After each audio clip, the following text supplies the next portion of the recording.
அன்பார்ந்த சகோதர சகோதரிகளுக்கு அஸ்ஸலாமு அலைக்கும் வரஹ்மத்துல்லாஹி வபரகாத்துஹு. அல்லாஹ் நீதி செலுத்தக்கூடியவர்களை நேசிக்கின்றான். இன்னல்லாஹ யுஹிப்புல் முக்ஸிதீன். நிச்சயமாக அல்லாஹ் நீதி செலுத்துபவர்களை நேசிக்கின்றான்.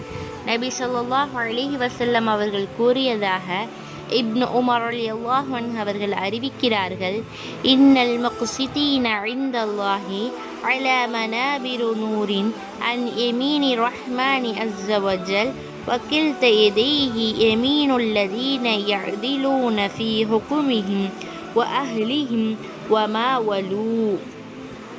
தங்கள் குடும்பத்தாரிடமும் தங்களின் பொறுப்பில் உள்ளவர்களிடமும் நியாயமாக நடந்து கொள்பவர்கள் மறுமை நாளில் கருணை மிக்க இறைவனின் வலப்புறம் ஒளியாலான மேடைகளில் இருப்பார்கள். அவனுடைய 2 கைகளுமே வலக்கரமே என நபி ஸல்லல்லாஹு அலைஹி வஸல்லம் அவர்கள் கூறுகிறார்கள்.